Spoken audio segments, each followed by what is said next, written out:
Well, if I unmute myself. Hi, and welcome to Mindshifters Radio with the Forgiveness Doctor, Dr. Michael Ryce. I'm your co-host, Jeanie Ryce, and we welcome you to the show. We've been doing all this week with Gail and looking at abuse programs such as Alcoholics Anonymous and the correlation with that and the forgiveness work, and she's with us again today. And we're excited to continue with this conversation. Today's Friday, December the 4th, 2015. Our call-in number is 646-200-4169. Press 1, and that puts you in queue to talk to us. And we would love to hear your comments and your questions because that makes this your show. Welcome, Michael. Thank you, dear heart, and welcome, everybody. We're honored that you're here to join us for our conversation about this awesome ancient technology of healing.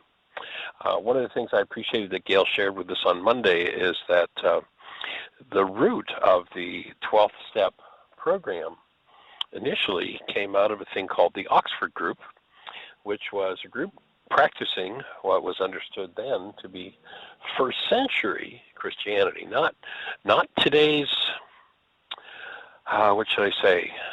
stories that passes the original teachings, but actually going back more to the first century and what was actually, for those who heard the words of Yeshua, had the tools of Yeshua, what it took to work through the issues that tend to run people's lives. And one of the things we return to often is the recognition that perception, which is what informs us to do certain behaviors, is all based in calculations and computations made by the mind.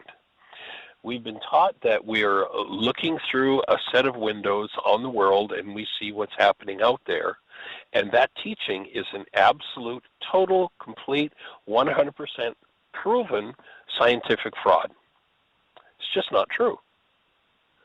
Once you recognize that, then you realize that your mind is always computing based on its content and constructing the world that you see. In fact, there's a CIA website where they have a study of perception, and quote from the CIA and their research on perception: "We do not record what is happening in the world, we construct the world that we see."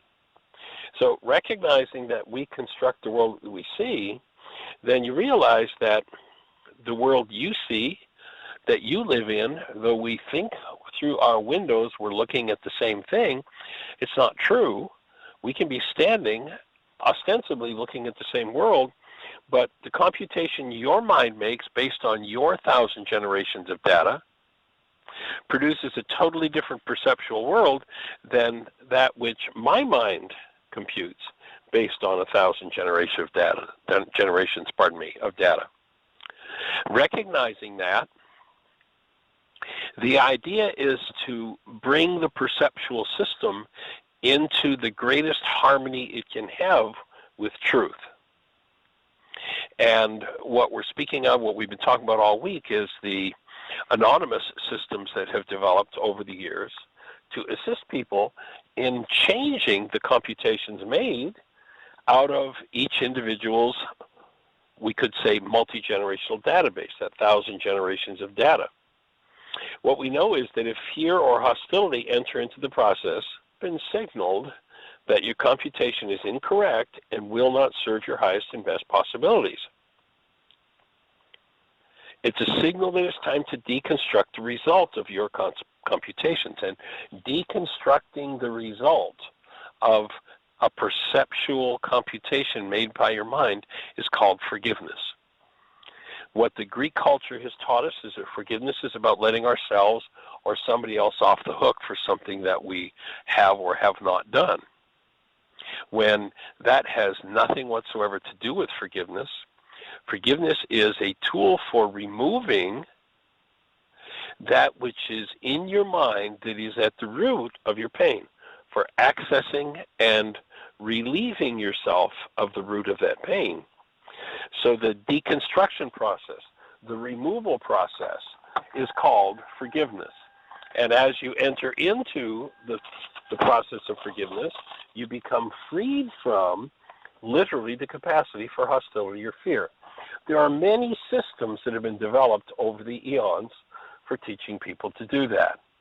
One that has proven very powerful for those in the most dire of circumstances are the 12-step programs. And again, the root of that goes back to the first century language of Yeshua and the work that we're doing. And I was so delighted when I heard that from you, Gail, the root of the 12-step program. That's not something that I had heard before, because it's right back to here's how the game of life works, and here's how to remove yourself from pain, how to release yourself from what's at the root of all pain. And when you do that, you correct the error at the root of the mind's output, so the output improves, and that increases the possibility that the end result, perception, will serve your highest and best as a human being. All realities, all perception is based on generations of such computations, and so recognizing that, the possibility for the introduction of error is endless. There's an infallible signal that will tell you your perception. Therefore, your mind is in error and needs repair, and that is if it produces hostility or fear. So it's in our best interest to deconstruct, that is, forgive as often as necessary until we arrive at flawless perception, a perception that sparkles with the active presence of love continuously, no matter what's happening in your world. People will say, well, that made me sad, that made me mad, that made me angry, that hurt me. That's all a lie. If I have hurt in my system, now, somebody comes up and punches me in the nose, cancel the thought, that's a little different situation. But short of somebody coming up and punching you in the nose, all hurt, all pain, all trauma is something that comes from that multi-generational database and its activity. When you correct the perceptual system, there's a word rakma in Aramaic. That was the word that was used to describe what was required to achieve what was called the first law. And it was have not love for the God neighbor as self, but rather maintain this condition of love in your mind, this condition of rakma in your mind, so that your perception sparkles with the presence of love, even in events that someone would say are very painful events. Once you get to the point where you can do that, then you know you are well along in your process of healing. We mentioned Jonas Salk yesterday, and one of the quotes that I love from Jonas Salk is, he said, and of course he's the inventor of the Salk vaccine, he says, our greatest responsibility is to be good ancestors. How do you be a good ancestor? You do the work of cleaning up your perceptual system so that the one that you pass on to the next generation is clean, it's clear, it's going to give that next generation the best possible chance of really, truly living as a human life. And when you think about it, who makes the great breakthroughs in this world of human endeavor? It's those whose computations that create reality, the output of the mind, are based in truth and love. The rest are mired in insanity, loveless minds based in hostility or fear, and healing looks like the removal, the forgiveness of what never belonged. So that's what we're here to support, and let's say hello to Gail. We appreciate you being here. We appreciate the input you're giving to us. I was talking to another gentleman who has been doing the work for quite some time now, and shared with him what was happening, and he wasn't able to be in the involved in the shows earlier in the week. He was involved in some meetings, but last night about 11:30, he having been in AA programs for 20 years or more, he texted me and said he was listening to the second hour, and he just was in love with what was happening in the show. So lots of folks are really responding to that, and welcome. Glad that you're here once again. Great. Well, I am very grateful to be a part of all of this and to be invited to contribute the pieces of the puzzle that I have to offer. So that's awesome. Awesome, awesome, awesome. Honored. Yeah, same here. And that was a great lead. That's what we call, like when somebody speaks for the first, 10, 15 minutes in a meeting, we call those a lead. So that was a great lead, which it ties in perfectly with what I was going to bring today. And that was to start looking at what the inventory process and 12-step programs look like versus what it looks like on the sheet. And we've all agreed so far that the sheet, the wake-up sheet, is an inventory in itself. But there is also an inventory within the inventory on the wake-up sheet that is similar to what we do in Alcoholics Anonymous. And I'd like to point out Tell us about also. It. Oh, what did you say? I'm sorry. I was just saying, great. Tell us about it. Oh, okay, gotcha. One of the things that I do want to point out is that the way I was taught to do the inventory process comes out of the Big Book of Alcoholics Anonymous. Other 12-step groups have different ways of doing their inventory, and I want to acknowledge that as well. How I've been taught how to do the inventory process is that it's a 14-step or 14-column process, and what is addressed in the inventory process is resentments, fear, sex conduct, and harms done to others. And so there's 4 sheets with that, and also there's a written exercise for the sex inventory part. And I was just going to start with the resentment part. There's four columns that we do, and we do it by column. We go down instead of going across. And in the first column, we write down the name of the people that we have resentments against. And so we write down that list, and we do a lot of prayer before that, ask God to reveal to us who we need to write down, what we need to look at. In the second column, we write down why we're angry at them. So what I usually have people do is I have them write down a list on a separate piece of paper, and then when we get to the sheets, have them write down the name and then what they did so they have enough room, and then write down the next name after they're done with writing down what they did. And then the next column, what we look at is what part of self was threatened. And there's seven different parts of self. And that is self-esteem, which is what we think of ourselves, pride, and that's what we think other people think about us, emotional security, pocketbook, which would be our finances or material, ambitions, and that would be our ambitions are where we think we should be in different societies or family systems or in school or at our job, personal relations, and sex relations.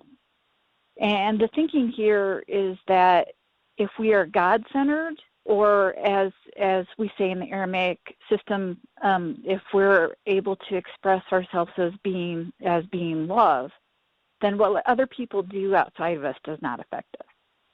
And so the premise here, too, is that if we're God-centered, we're not going to be affected by what other people do. But if we're self-centered, we need to examine how we've allowed ourselves to be affected by examining those seven things. And then in the fourth column, we start to turn this back on ourselves and to examine what our thinking is, and to start to examine how we might have set different such situations in motion. So we're starting to go inside instead of projecting out there what they did to me or and how I've been affected by what they did. It's now we ask ourselves 5 questions, and then we start to write about how we set this in motion. And the 5 questions are: where was I dishonest, selfish, self-seeking, frightened, and inconsiderate? And that tells me here goals. What goals did I have for you? And then after we ask those questions, about different situations, then we're able to look at ourselves and to see where we were at fault, or to blame, or to start take responsibility for our own thinking and how we put ourselves or manifested that situation. And I'm going to give an example of what this might look like. And I do the same thing that you do as well, how you have the same example for Sally and how she's angry at her boss. I have the same example as well, and I was thrilled that you do that, because when I'm,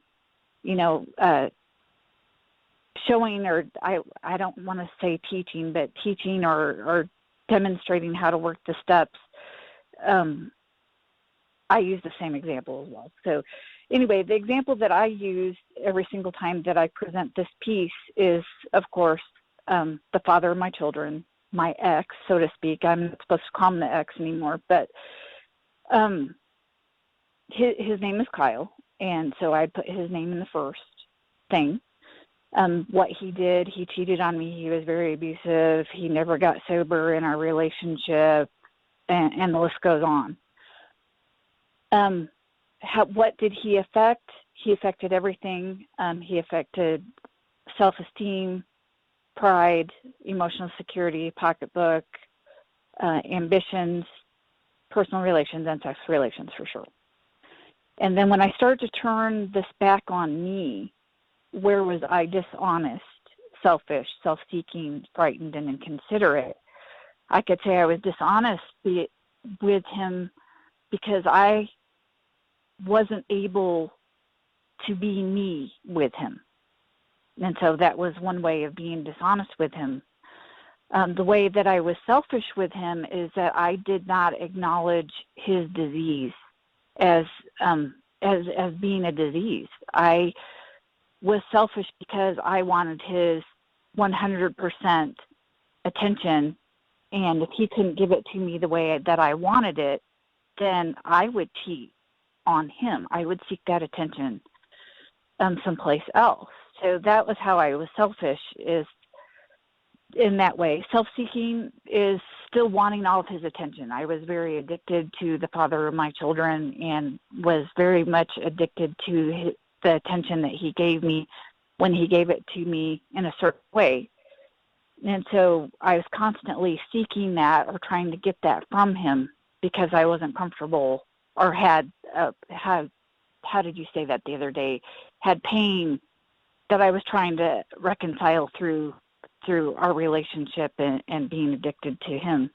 Frightened, I was constantly frightened in that relationship. But the primary fear that I entered that relationship in was I didn't feel like I could be me. I felt like I had to be somebody else. So he was in a relationship with the false me, with the real Gail. Please stand up. And I was frightened in all relationships to be the real authentic self because of fear of rejection. What if you really do reject the real me? And then inconsiderate, I was totally and completely inconsiderate of his needs. And the primary thing for me is that I wanted to save him and thinking that if I saved him that he would save me. So and save me back, him or meant, he would be so much in love with me that he would not leave. And what would saving him look like? Having him behave the way you wanted him to behave? Exactly. He would get clean, he would get sober, he would be this perfect guy, and yeah, exactly. So it was my agenda on saving him. Yeah, of course, the perfect guy would be the guy who does what I want him to do, not necessarily anything to do with him, because in the same way you're talking about I wasn't allowed to be me, notice that I could not allow him to be him. He had to be the perfect guy. And I think that happens so commonly in relationship as a result of our power person experience, that at a very early age, we learn that who we are is not acceptable. And therefore, we try to do an assessment in each situation of who does this person need for me to be in order to, quote, unquote, love me, which actually means approve of me. And the lengths that people will go to be approved of are just amazing. And so we give up the true self, and then, of course, having given up the true self long before we met the person we're currently in relationship with, in the non-being state of mind, there's always a desire to blame that person for the fact that I'm still doing what I learned to do probably by the time I was 4. And when we speak about, somebody hurting us or making us angry or whatever, nobody's ever hurt any. Again, short of punching somebody in the nose, nobody's ever hurt anybody or made anybody angry. But if there's anger in there, certainly there's going to be a whole parade of people who can bring it up. And when I move out Absolutely. of the blame game and into taking responsibility, that's when I can start to go, oh, this is mine. I'm going to pull this one out and throw it away by the root, rather than let them off the hook for the fact that it's in there inside of me. And the fact that we list everybody's names that we have, I most definitely, when I did my first inventory, I was able to see, with the aid of a sponsor, when I did my fifth step, was able to see the pattern and was able to trace that back to my father.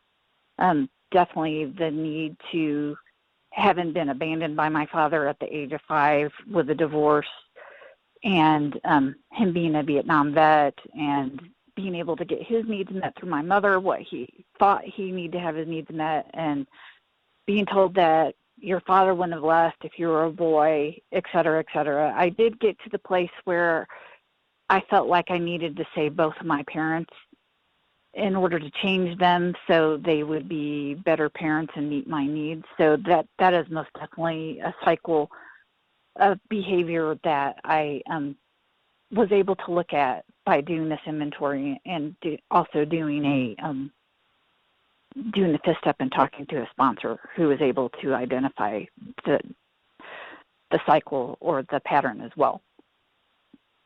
So just to give an example of, go ahead. I was just going to say, it's interesting how deeply we can fool ourselves, and why it's so important to have a sponsor or have someone who will guide us through the process, because the inherent nature of what we call in this work, of course, the non-being mind, is blockage of truth. And everybody's got a story for everything that happens in their world, and their story is usually about somebody else or about themselves, and not in a responsible way, but rather in a blaming way. And so having someone outside of yourself who can flip back to you your words, your thoughts, your behaviors, your patterns is such a big and important step in the process, because that blockage of truth is just so deeply ingrained in each mind. And to move out of, as we said yesterday, the Oxford group and worked with the book of James, and James so clearly says, you've got to stop your denial. I mean, there's the root of the whole recovery program, is stop your denial. There's the root of the forgiveness process. As long as and our definition of denial is when I think or speak as though something outside of me is causing something to happen inside of me, I'm in denial. And the part of me that now I need to contact and heal, I've dissociated from. And all this work is about recovering, recapturing the dissociated parts of the mind and bringing them to love for healing. Agreed. Cool. Agreed. Go for it. The next part of the inventory process is looking at our fears, and we write down our fears in one column, and then in the second column we write down the same thing. How has self-reliance instead of God-reliance allowed me to have these areas of my life affected? And same thing, looking at self-esteem, pride, emotional security, pocketbook, ambitions, personal relations, and sex relations. And then the third column with the fear is to examine what it might have looked like if I would have been more God-centered. And for instance, one of my fears that I wrote down is is going to the store. I don't like going to the store, and the big part of me going to the store is being in crowds and not being able to concentrate, the attention deficit disorder, just having so many different stimuli and distractions that I have a difficult time concentrating on what I need to buy and how much I can spend, and so I don't like going. And so I write that down, going to the store, what does it affect? And then I examine if, instead of using my survival skills in order to go to the store, if I become more God-centered and start to rely on God to go to the store, what would that look like? And to start to really address the fear, look at it instead of reacting to it. So that is the purpose of Killer Sheet, or that particular area of the inventory that we look at. We also look at the inventory, we also look at fear in the resentment part too, where it asks where were we frightened. And when I did my first inventory, I saw fear all over every single name that I wrote down. There was fear involved in every single place. It also talks about, in the big book of Alcoholics Anonymous, it talks about fear being an all-encompassing thread that I'm not even quoting it right, but it reaches every part of our existence. It touches everything. And I was able to finally, me as an alcoholic that would be willing to jump on a bar stool and start dancing or get into the first fight I could get into, I did not think that I didn't think that I had any fear, and this was very enlightening. The second inventory I did with a sponsor at 2 years of sobriety, I think approaching 3, very much pointed out my fear. And one of my biggest fears, besides going to the store, was fear of being alone. And that fear of being alone and not being able to face myself or be comfortable enough to be alone with myself, always needing that distraction, was very enlightening for me, and that enabled me to get out of that 16-year extremely abusive revolving door relationship that I was in, because my fear of being alone outweighed my fear of getting beat up or what other things was going on in that relationship. That's quite a catch-22. I have a fear of being with people, and I have a fear of being alone. Maybe the truth is I don't have a fear of anything. I just have fear. That's why it's all pervasive, because the fear literally is the filter that we look through. It isn't something we have about this person or that one or that one. It's just a filter that we look through. And I think oftentimes the reason for what's called attention deficit disorder has nothing to do with the disorder, has nothing to do with an error in the brain. It has to do with one who came up in such a threatening environment that in order to feel the least bit safe, they had to be continuously on guard and observing the environment, because they didn't know when they were going to be blindsided. And so when one comes to the point of trust, when one will move into trust that there is an energy field in which we live, move, and have our being, and we can listen to that and trust, then we're going to be informed if there's something to be aware of, and we're going to be informed as to exactly what behavior will have us survive optimally if we can listen to that, rather than the mind, which is constantly looking, darting from place to place to place in order to try to assuage its fear, going to the root of the fear and removing it, and no longer looking through that filter opens a whole different space in us. So, but powerful way to approach it, to come from that inventory. I'd never heard that detailed an aspect of the inventory. That's powerful. That's why I wanted to present it, because a lot of people have a lot of misnomers, and you've said that yourself, of AA, of the steps, of the AA history, where it comes from, and also there's a lot of misconceptions about the inventory process as well. And right, well, carry on. Tell us more. itself, the next thing that we look at is sex conduct. And because you take self-centered fear and you combine sex conduct with that, and that is most definitely a recipe for disaster. For me, this is the worst way that I could hurt somebody else and hurt myself as well. And once again, we write down, and this takes a little bit different of a turn. This isn't so much about what they did to me in a relationship or a sexual context. This is what I did to them. And so we write down who did we hurt, and then and what we did to them. And a lot of the questions for here is, did we provoke jealousy? Did we remain faithful? And so the next thing is that we'd write down is, whom did we hurt? How did we hurt them? And then what did it affect again? What part of self? Why were we justifying doing what we did in this arena? And once again, the same questions of what was affected is self-esteem, pride, emotional security, pocketbook ambitions, personal relations, and sex relations. And then I'm going to back up for a second. Every step has a prayer and a promise. And what I mean by that is that there's a prayer to proceed, and there's also promises that after we do this, that this is what we're going to receive after we do this. And there is a third step prayer that we do, and there are also 4-step prayers.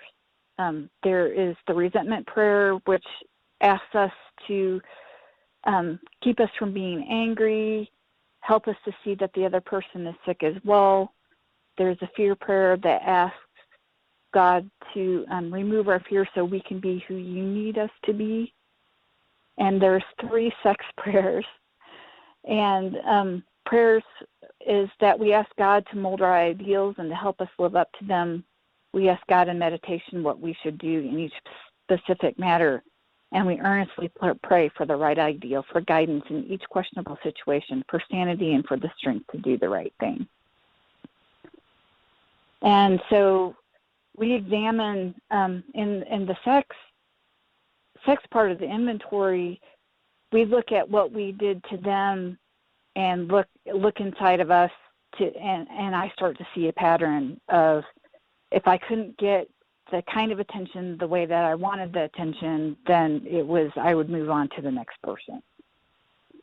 And thinking that, even though it was the next person, it's obviously a change in effects. It's not looking at myself and my thinking and addressing my beliefs and what's inside of me. It's just trying to get a void filled by somebody else or a chemical. So that was very enlightening as well, to see that pattern in all my relationships, starting from my very first crush in the 3rd grade and my expectations of him and how I behaved, and up on to adulthood, looking at those behaviors and those expectations and those goals that I had for them. I think that a good corollary to that comes from this work on our healing through relationships and codependence work is to recognize that the real purpose of relationship, the real purpose of the body, is to incarnate as love, and the real purpose of relationship is to learn to function as love and hold a space of love in interaction with another person. And that moving on to the next person pretends to be easy in terms of, oh, well, if this one isn't, just doing what I want them to do and they're not perfect, which of course is a reflection of my own imperfection, I go on and find somebody else who will be perfect, and of course they won't be, and the next one won't, and the next one won't, because I'm not. And the power of really being in fully committed relationship is that you have to go to depth in yourself and be looking at, and if you're doing your work in the context of the relationship, then the integrity of that single committed relationship that supports you in going to depth inside of yourself and working with the reflections that come within the context of relationship, the things that surface in the context of relationship, and the depth of intimacy that comes from not flitting the mind from one place to another, one relationship to another, to another, to another, which is simply the avoidance of going to depth in self. So it's again, sounds like it really perfectly complements exactly what we've developed in the codependence work. Perfect. Absolutely. Absolutely, and agreed. The next part for the sex conduct, or looking at our sex conduct, is that we write a list on a separate piece of paper about what we want. You know, we ask God to mold our ideals and to live up to them, and so we write down our ideals about what we want in a relationship. And if we write down honesty, I was kind of tricked into this. My first sponsor had me do this. And I write all these things down that I want.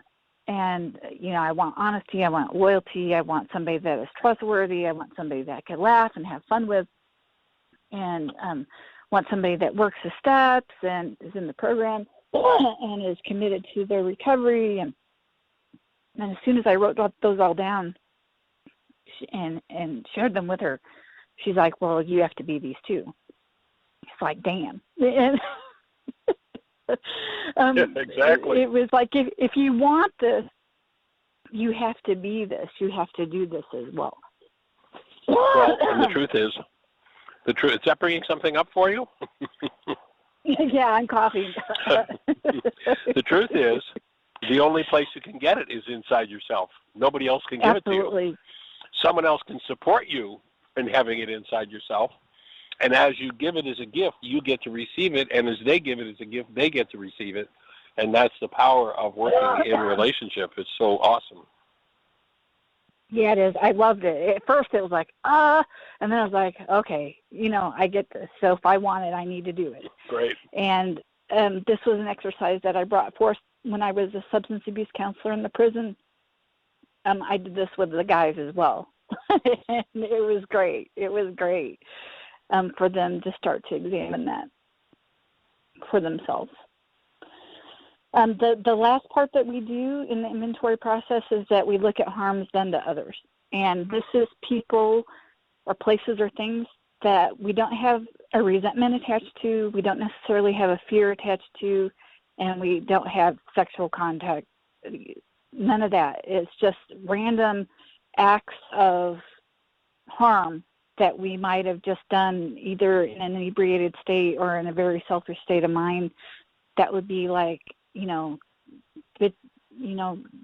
out the Walmart checker because she just wasn't going fast enough, and or running down somebody that's trying to cross the street, or just being very, flipping off somebody at a four-way stop, or just that kind of,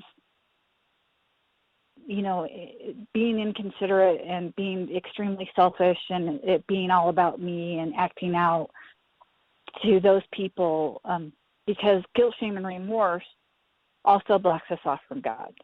So being able to list those people that we have harmed, that we don't have the other things attached to, is helpful as well. And another way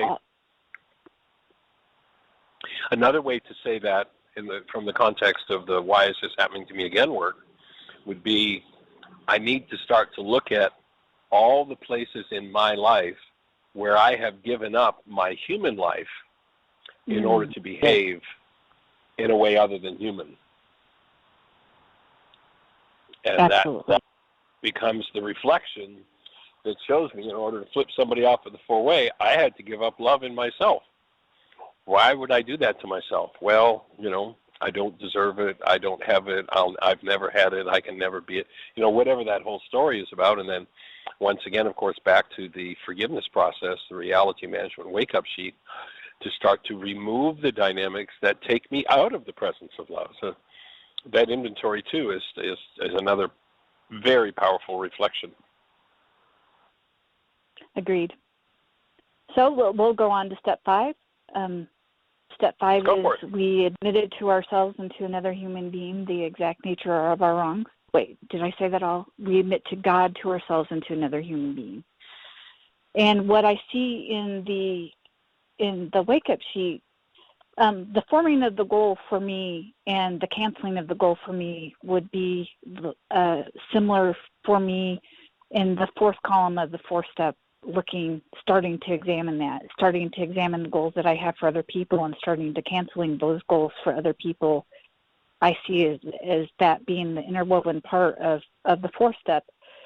And the fourth step being, I don't think I've said it out loud, we made a searching and fearless moral inventory of ourselves. And that means, by looking up all the words, is that we are on a fact-finding and fact-facing proposition or mission. We're just looking at the facts of our behavior and our thinking. And so to get down to the fifth step is, they talk about in the big book, basically just go find anybody to talk about this with. Now they're saying it's better to do it with a sponsor, so a sponsor could get to know you. And it is most definitely a skill set to listen to a fifth step. Instead of allowing somebody to get into what they did to me, it's a time to get the mirror out and have them look in the mirror. And I was thrilled with your talk about mirrors as well. The timing of being John the Baptist, to either put the mirror up there or to duck. We use mirrors as well, and the sponsor is a perfect person if they have the skill set to get that mirror up there and to gently point out our character defects and how we've set our circumstances in motion that have put us in the position that we've put ourselves in to be hurt. And there's three parts to that: talking to God, talking to ourselves, admitting to God, admitting to ourselves, and to another human being. I see the admittance to God and admittance to self in this, I invite in Ruka Dakucha, to incline me towards healing, and what happens in 5B, to be a part of that fifth step, because it's most definitely, we're inviting in Ruka to show us these things, or admitting to her to have them removed, but also we're talking to ourselves as well. And then when I process with you, or I process with Jeanie, or if I'm at an intensive and we're in the back room with me and Susan are in the back room processing, that's when we talk to another human being about what we've discovered in doing the wake-up sheet. So those are my thoughts there.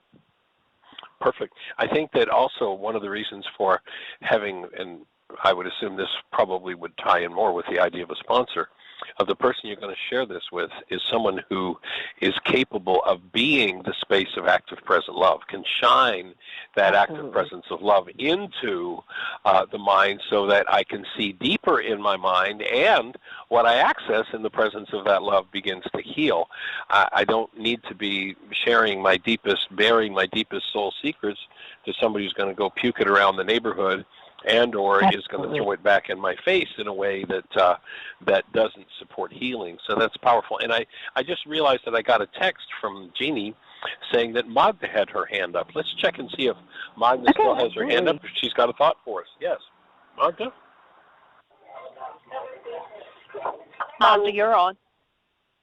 Hi, everybody. Hey there, young lady. Hi, I do have a question for you. Yesterday you were talking a little bit about responsibility communication, and I know you said you're going to go into that a little bit more on Monday. However, I have a question for you today because I'm going to be working with Scott in a little while doing some role playing with responsibility communication. And I realized that I need more clarification for step number 4, if you would be willing to depart from the conversation you're having now and explain that quickly, and then I'll get off the line and let you go back to what you're doing. Do you have a specific refinement, specific question about it, Magda? Yeah. I thought that I've heard you recently say, when you've explained this to new people, that in number 4, when you say what I want, that in some way that could be a request, like what I want from you, other than support, is to do this or that or that, and No. that not being problem solving. Not about I need you to change this way, but I'm a little bit more confused than I thought I was before. Okay. Excuse the siren going by. I'm sitting outside of the car, but step 4 there, the request is always related to the support I'm looking for, the input I'm looking for healing. So it's not a request I'm going to make of you that you do something or don't do something. It would always be, I've laid out a scenario. I've acknowledged that I have a problem. I have an issue that I'd like support and healing. And then the step 4 is, do you have any ideas that will support me in my healing process? That's the strict meaning of that step. It doesn't go outside of that realm. It might be, your suggestion might be, let's do a worksheet together, let's breathe, let's do the commitment, let's do, a codependent sheet, so that Michael, would be what that one's about. I think about. that's number Yes, 5. ma'am. Do you have any ideas with number 5? Okay, I understood you to say that what you're asking for. Number 4. I don't have the sheet in front of me, Yeah, but how is that's it why I was different asking from number for 5? Maybe that's what I need to ask. Because in number 5 it says, do you have any ideas? Right. And so I guess I'm not sure what number 4 is. Is it to set the person up for number 5? But I want your support in helping me to heal this. And then number 5, do you have any ideas? Well, I'm not sure where you're going with the question. Was that you were asking something of them? That's why I was asking for clarification. Oh, okay. Yeah, I thought that recently, sometime during the summer, I heard you referring to step 4, what I want, and that is where you could request something of the other person. Oh. And that was the first time I heard it. So did I miss here? What I want is support in my healing. So in that step, okay. I'm being really clear that my request, as opposed to I want you to change or something external needs to change, that step is right. about clarifying my issue and then asking for support in healing that issue and being really clear. The only place to go for a request in that is the request for support in my healing process. And then in step 5 would be the specific of what might that look like, the worksheet or what have you. Gotcha. All right, fine. Well, then I heard the wrong thing or whatever. So thank you very much for the clarification. All right, thank you so much. Cool. You guys all have a wonderful weekend and continue with your. Well, this is the last day, isn't it?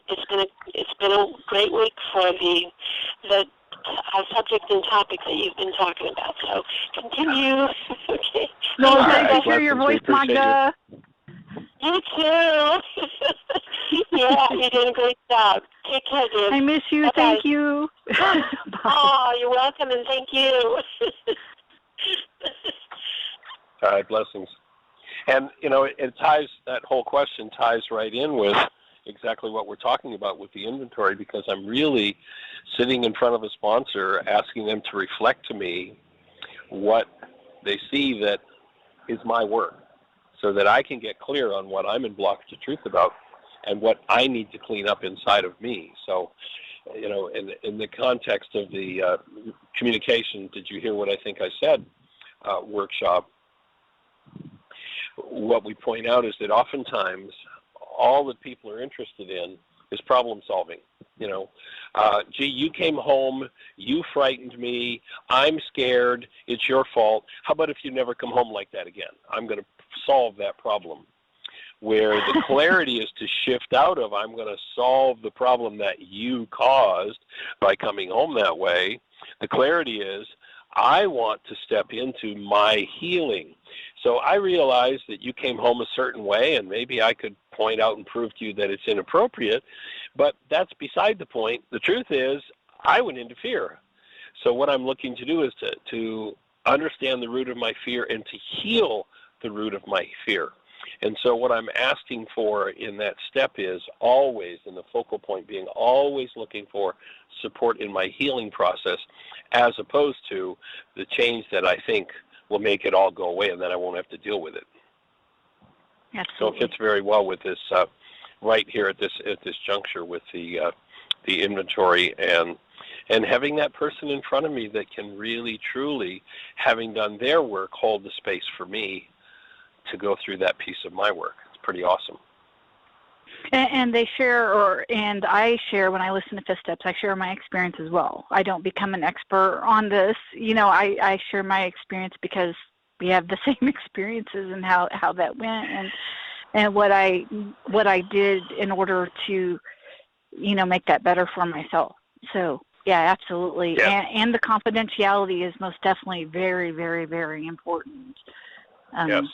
This is a very, all the steps are very sacred, but this is a very sacred step to maintain that confidence of somebody else's and, basically die with that information. To me, also one of the things that really makes someone highly skilled at listening to that fifth step is the ability to really listen to people's words and reflect those words back to them. If we know how to listen, people will always tell us exactly what the core problem is. We don't have to figure it out. We just need to listen to their words. It's encoded in those words. And if we know how to listen and reflect those back, if someone's in the denial process in the middle of it, and they say, well, and this person was just so snotty and it's like, okay, so let's go back to now. When have you been snotty? Tell me about that. and just, bingo, there it is. There it is. Yes, yes. And Absolutely. That goes back to the first century. You go back to Romans where they say, beware you who judge another, for that in which you judge another, you have been guilty of practicing. Absolutely. How could they say that? Because you got to have the brain cells before you can see it. As it's said popularly, I think, in the 12-step programs, if you spot it, you got it. Yes, absolutely. Yeah, can't see it without the brain cells. It's a bummer, isn't it? It is a bummer. It can be a bummer, but it could also be what sets us free by seeing it and acknowledging the good news and the bad news. You got it, but you could get rid of it. But anyway, yeah, there you go. We continue on to 6 and 7. That is pretty quick. And I just want to point out that 6 and 7 and 8 and 9 are coupling steps. 6 and 7 go together, 8 and 9 go together. And 6 and 7 would be, and I wanted to say it perfectly, but I don't have my page open, is that we, in step 6, we're entirely ready to have God remove all these defects of character. And then step 7 is we humbly asked him to remove our shortcomings. And the reason why I call them coupling steps is in step 6, we become willing, and in step 7, we do. Same thing for 8 and 9. And 8, we become willing to make amends to them all. And then in step 9, we make amends. And the words character defects and shortcomings, a lot of people didn't know what these were. And I was listening for the longest time. I was listening to Joe and Charlie, who are circuit speakers for Alcoholics Anonymous. They said that they didn't know what they meant either. And then they finally went back to a relative of the lady that Bill Wilson was doing dictation to write the manuscript for the big book. And she said that they're errors in thought, they're thinking errors. One of the little quirks that Bill Wilson had is that he took a night course after he fought in World War I, and he came home, obviously a veteran, at a very young age, and he started to go to night school. And when he went to night school and took his English class or his composition class, his teacher told him that he was an idiot because he repeated too many words. So what he does in the big book of Alcoholics Anonymous, and a lot of people curse him, is that he uses all different kind of words. He most definitely got his thesaurus out and changed all the words up.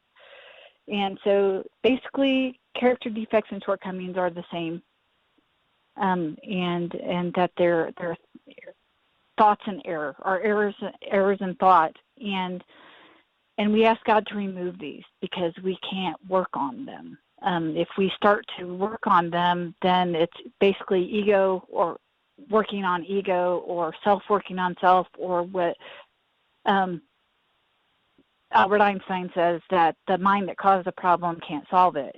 It would be working on our character defects is trying to maintain that same mind. So asking them to have them removed is what we do in 6 and 7. Become willing and then do it. And there is a prayer. There is a question in step 6, and the question in step 6 is, are we ready to let go of what we have found is objectionable? So we see our character defects in the 4th column in the resentment part of the 4th step. We talk about them in step 5, and then we get to the place we ask ourselves, are we ready to let go of these? And I ask myself this every day: am I ready to let go of everything that I find that is objectionable? And it's usually a resounding hell yeah. The only thing that I want to hang on to is my sarcasm. I like it. But the rest of the character defects, I am willing to let go of. And then there. So let me throw a thought in here. Okay. I'd offer the reason why so many people utilize sarcasm is because it's one of the most powerful non-substance drugs that there is. Oh, it's a drug. Sarcasm is our culture's socially acceptable way of expressing otherwise unexpressible rage. And rage is the deepest level of hostility as a drug that there is. So when one can come up with that cutting remark, it's very much tied to a deep sense of rage that, as it shows up in the structure chemically, is a very powerful anesthetic. And the clock just told me that we're down to about 60 seconds, so okay. Maybe we can hold that thought. And seeing as how we talked about doing something different on Monday, maybe we could revisit this and finish the last few steps on Tuesday. Would that work for you, Gail? On Tuesday, I could do that. Awesome. Well, let's do that. We're down to closure time, so we're going to have to close it out. Maybe we can just pick it up right from the place we're at right now. And on Monday, we're going to talk a little more about responsibility communication. So hopefully we'll hear from Magda. She had some things to share with us last time. And we're going to review some of the refinements of the responsibility communication process. In the meantime, have an awesome weekend. And if this show's been meaningful, there's an MP3 of it on the website. Grab it, download it to your computer, and send it to somebody. Attach it to an email. Share the tools with others. Bring a stranger to the show on Monday. If you're ready to take your work to the next level, the whole month of February we'll be in Orlando doing intensives. Come and join us. Blessings. Bye-bye.